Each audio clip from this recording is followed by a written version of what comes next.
नारद जी कहने लगे, हे भक्ति महारानी, कलयुग भले ही दोषों का भंडार हो, पर उसमें एक गुण सबसे बढ़िया है। अन्य युगों में जहाँ बड़ी भारी तपस्या करने के बाद में, शरीर को सुखाने के बाद में भगवान की प्राप्ति होती है, वह केवल इस कलयुग में भगवान के नामों का संकीर्तन करने मात्र से ही जीव को प्राप्त हो जाता है। कलयुग केवल नाम आधारा, सुमेरि सुमेरि नर इतर ही पारा। यही कलयुग की परम विशेषता है। तभी महाराज परीक्षित ने इसे अपने राज्य में स्थान दिया। सुखदेव जी जैसे निष्काम महात्मा, जिनका तो यह एक ही धन है, यद वैष्णवा नाम धनम। प्रसन्न हो गई भक्ति महारानी और हाथ जोड़कर आज नारद जी की महिमा गाने लगी। जयति जगति मायां यस्य कायादवस्थे, वचन रचन एकं केवलं चाकलय्य। ध्रुवपदमपि यातो यत्कृपातो ध्रुवोऽयं, सकलकुशलपात्रं ब्रह्मपुत्रं नरास्मि। हे ब्रह्मा जी के मानस पुत्र नारद जी, आप धन्य हो। दयालु नंदन प्रहलाद को एक ही वचन देकर आपने उसे भगवान से मिला दिया। आपके वचन पर ही पूर्ण निष्ठावान होकर ध्रुव जी महाराज को 5 वर्ष की अवस्था में ही भगवान का दर्शन प्राप्त हो गया। इसीलिए कृपा करके आज मेरे इन 2 पुत्रों पर भी दृष्टि डालिए और इनकी वृद्धावस्था को दूर कीजिए। नारद जी कहते हैं, हे देवी, आप क्यों परेशान होती हैं? वृथा खेल यसे वाले, हो चिंता दुरा। अरे भगवान श्री कृष्ण के पाद पद्मों का ध्यान करो, सारे क्लेश दूर हो जाएंगे। अरे तुम तो भगवान की प्राण वल्लभा हो, प्रियतमा हो, तुम तो भक्ति महारानी हो। तुम तो चाहो तो भगवान को नीचों के घर में भी आना पड़ता है। चाहे गजेंद्र का हृदय हो, चाहे वानर भालू हो, चाहे रैदास का घर हो, चाहे मीरा का घर हो, भक्ति के वशीभूत होकर तो भगवान को कहीं पर भी आना पड़ता है। जहां भक्ति बुला दे वहीं भगवान को आना ही पड़ता है। भक्ति की बड़ी महिमा नारद जी ने गाई और अब नारद जी ज्ञान वैराग्य को स्वस्थ करने के लिए प्रयास कर रहे हैं। वेदों के सूत्र गाए, उपनिषदों की व्याख्याएं करी, इतना सुनने के बाद में भी ज्ञान वैराग्य को चेतना नहीं आई। गीता पाठे मुहुर्मुहुः, बार बार गीता के श्लोकों का उच्चारण करने लगे कान के पास जा जाकर। थोड़ी देर तो बैठते हैं, ज्ञान वैराग्य जमाए देते हैं, फिर लुढ़क जाते हैं। अब बड़ी नारद जी को चिंता हुई, भाई वेद वेदांत उपनिषद गीता सारे के सारे स्तोत्र पाठ मैंने सुना दिए, फिर भी ज्ञान वैराग्य नहीं उठे। बार बार कहने लगी, ज्ञान खड़े हो जाओ, वैराग्य सावधान हो जाओ। अब क्या करूं? सहसा आकाशवाणी हुई, नारद जी, यदि तुम ज्ञान और वैराग्य को स्वस्थ करना चाहते हो तो कोई सत्कर्म करो। तो नारद जी ने पूछा, भाई सत्कर्म क्या है? तो आकाशवाणी ने कहा, यह कोई संत ही तुम्हें समझाएगा कि सत्कर्म क्या है। नारद जी ने सोचा, भाई ये तो बड़ी गोलमोल बात हो गई। अगर कोई संत का एड्रेस बता दे तो वहां जाके पूछ लेता, और नहीं तो कोई रास्ता ही बता देते, भाई यह कार्य करो तो यह सत्कर्म है। अब किस संत के पास में जाओ? छोटे मोटे महात्माओं के पास जब नारद जी ने जाकर पूछा कि भाई सत्कर्म क्या है, तो उन्होंने तो पहले ही हाथ जोड़ लिए कि भाई जो इतने बड़े ब्रह्मा जी के मानस पुत्र हैं उनके सामने हम क्या बताएं सत्कर्म क्या है। और जो बड़े बड़े प्रतिष्ठित महात्मा थे उनके पास जाकर नारद जी ने पूछा कि भाई सत्कर्म क्या होता है, तो वो तो बेचारे डरके मारे ही कहने लगे कि भाई हमारा तो मौन व्रत है इशारे में ही, जब हमारा मौन व्रत खुलेगा तब हम आपको बताएंगे सत्कर्म क्या है। क्योंकि छोटा मोटा मरीज अगर किसी डॉक्टर के पास में जाए तो आराम से दवाई बता देगा देखकर, और कोई बहुत बड़ा ही डॉक्टर किसी के पास में अपना इलाज कराने के लिए जाए तो भाई डॉक्टर बड़ा सावधानी से उत्तर देगा। तो नारद जी जैसे ब्रह्म ज्ञानी वो जब पूछ रहे हैं कि सत्कर्म क्या है, तो बड़े के बड़े से बड़े महात्मा भी घबराने लगे। तो मैं तो आपसे पूछना चाहता हूं, हे सनकादि मुनियों, क्योंकि हरि शरणम, एक ही मंत्र तो हमेशा जपते हैं ये। देखिए ये 5 वर्ष के ही बालक हैं और हैं पूर्वजों के पूर्वज, ये कभी भी व्रत नहीं होते। येषां भ्रुभंग मात्रेण द्वारपालो हरेपुर। हे सनकादि मुनियों, आपकी तो इतनी बड़ी विशेषता है कि आप तो सदैव वैकुंठ चले गए और आपकी भ्रुकुटी मात्र से, क्रोध करने से आपने तो भगवान के द्वारपालों को ही भूमि पर पटक दिया। जय विजय को ही श्राप देकर 3 जन्मों तक उन्हें पाप योनि, राक्षस योनि में उन्हें जन्म लेना पड़ा। यह आपकी विशेषता है। स्वयं भगवान ने आकर आपसे क्षमा मांगी। क्यों? क्योंकि निरंतर एक ही मंत्र का जप करते हैं, हरि शरणम, हरि शरणम, हरि शरणम, हरि शरणम, हरि शरणम, हरि शरणम, हरि शरणम, हरि शरणम, हरि शरणम, हरि शरणम, हरि शरणम, हरि शरणम, हरि शरणम, हरि शरणम,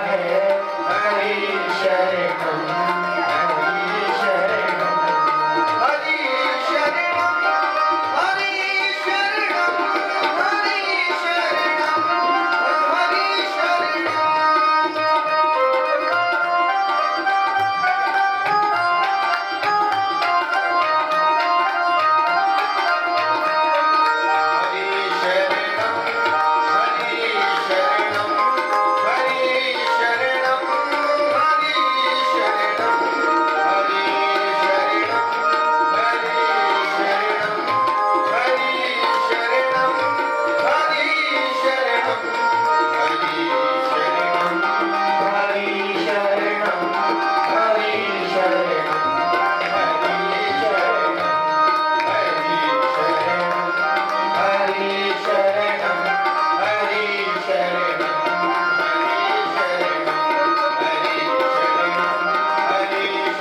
हरि शरणम, हरि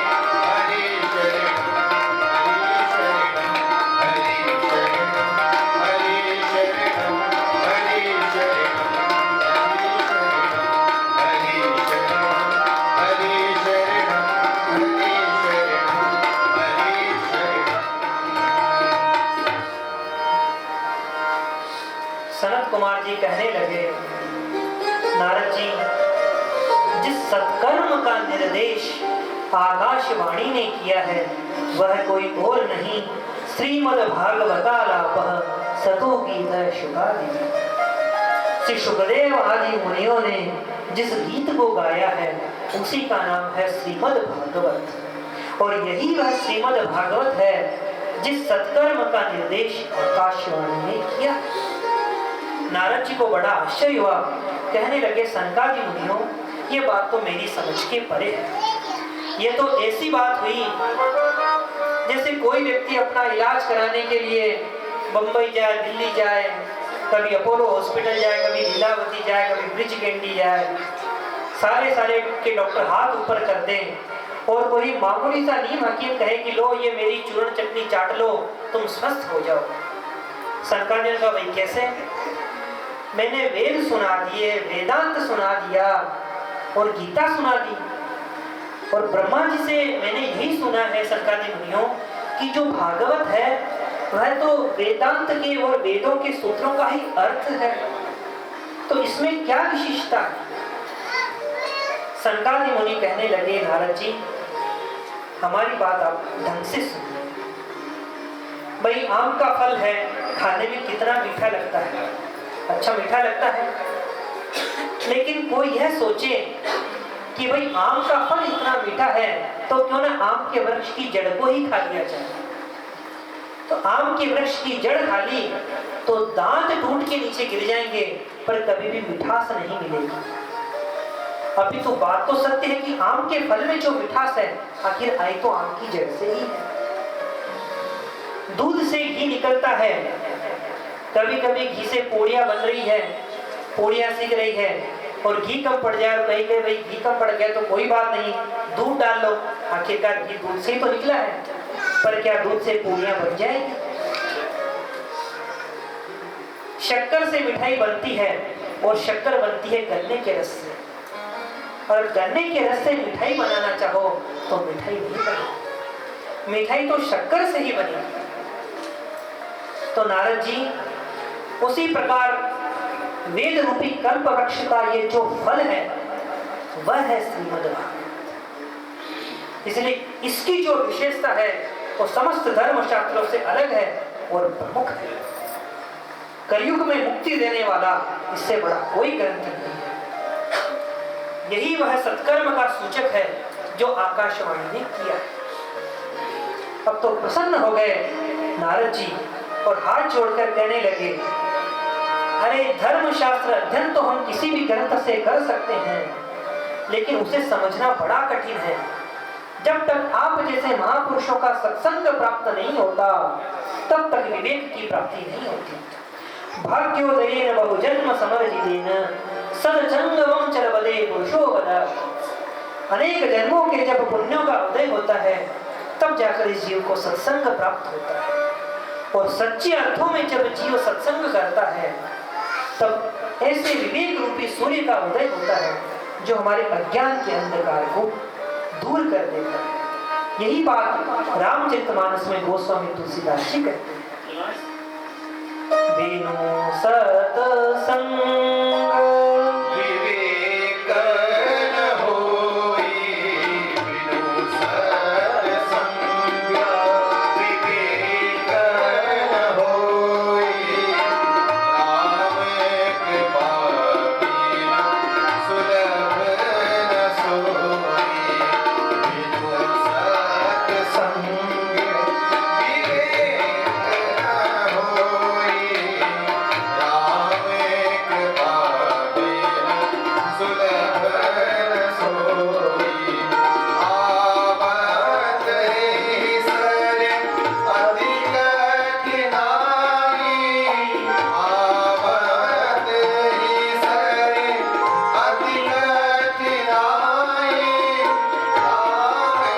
कृपा बिनु आए न जाए, राम कृपा बिनु आए न जाए, बिनु सत्संग विवेक न होई, बिनु सत्संग विवेक न होई, राम कृपा बिनु सुलभ न सोई, राम कृपा बिनु सुलभ न सोई।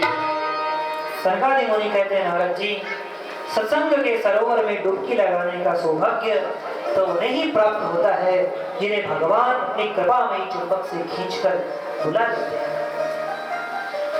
तो नारद जी कहने लगे, मुनियों अब हमने तो एक ही निश्चय किया है हमें तो आपसे ही यह कथा सुननी है ताकि ज्ञान भक्ति और वैराग्य पुनः प्रबुद्ध हो और उनके संताप की निवृत्ति हो। सनकादि मुनि कहने लगे, ठीक है, हरिद्वार में एक आनंद नाम का तट है, वहीं जाकर तैयारी कीजिए, वहीं हम भागवत की कथा का सप्ताह विधि से श्रवण सबको कराएंगे। क्योंकि थोड़ा हम नीचे आते हैं और भक्ति महारानी को कीजिए थोड़ा वो ऊपर है, क्योंकि बद्रीनाथ और वृंदावन के ठीक जो जगह है वह हरिद्वार है। पूरे भूमंडल में हो हल्ला मच गया कि भाई हरिद्वार में आनंद नाम के तट पर भागवत कथा होने वाली है। तो जो भी महात्मा ध्यान समाधि में थे वो ध्यान समाधि छोड़कर हरिद्वार की ओर भाग गए, भाग चले। जितने भी संत महात्मा सदग्रस्त थे वह अपने पत्नी और पुत्रों के साथ में हरिद्वार पहुंचने लगे, और जो संत लोग थे, विरक्त महात्मा थे, वो शिष्यों के साथ में पहुंचने लगे। भृगुर वशिष्ठ च्यवन गौतमादौ मेधातिथि देवल देवरातो, बड़े बड़े ऋषि मुनि पहुंचने लगे।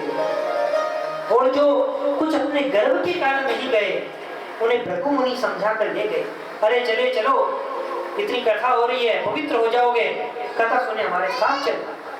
कईयों को बोला था भाई क्या कथा सुननी, हम तो खुद ही अपने सोहम की स्थिति में, आनंद की स्थिति में स्थित हैं, हमें क्या लाभ है। तो भृगु मुनि उन्हें समझाते हैं और समझा कर लेकर जाते हैं। तो भाई उन्हें समझाने की आवश्यकता क्यों पड़ी, क्यों समझाया? क्योंकि जो संत महात्मा होते हैं वो LIC के एजेंट की तरह होते हैं।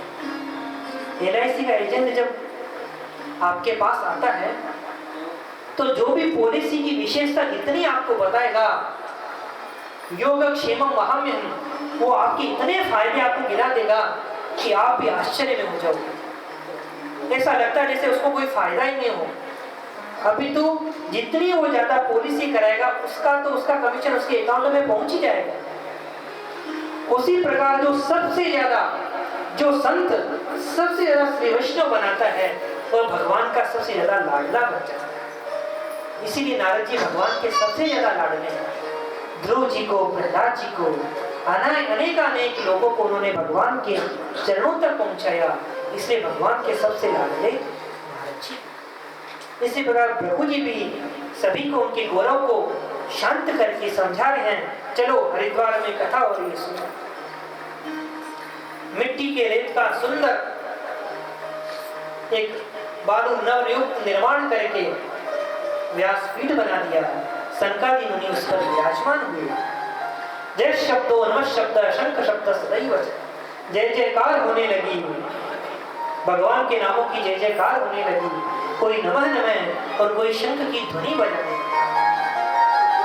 सनकादि मुनि व्यासपीठ पर विराजमान हुए और नारद जी प्रमुख श्रोता बनकर विराजमान हुए। एक तरफ सदगृहस्थ संत बैठे हैं, एक तरफ विरक्त महात्मा बैठे हैं, एक तरफ स्त्री समुदाय बैठा है।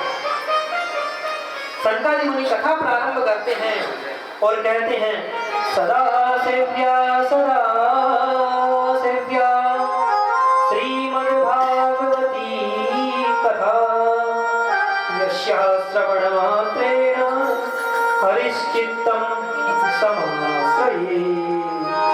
सनकादि मुनि कहते हैं भगवान की कथा सदा श्रवण करने योग्य है, क्योंकि इसके श्रवण मात्र करने से हरि चिपक जाते हैं, हृदय में आकर चिपक जाते हैं।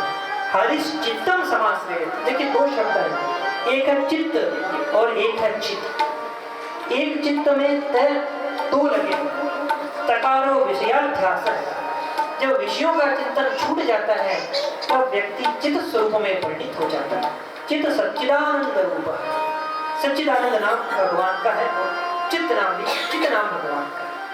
तो जब तकारो विषयाध्यास है, बार बार भगवान की कथा श्रवण करोगे तो वह भगवान हमारे हृदय में आकर, वह टेढ़ी टांग वाला वह कृष्ण ऐसे आकर चिपक जाता है कि तुम निकालना भी चाहोगे तो भी नहीं निकलेगा। जो पुरुषोक्त गायत्री मंत्र आदि के जब से जो सुकृत प्राप्त होता है वह भागवत के श्लोकों से तो स्वतः सहज ही प्राप्त हो जाता है।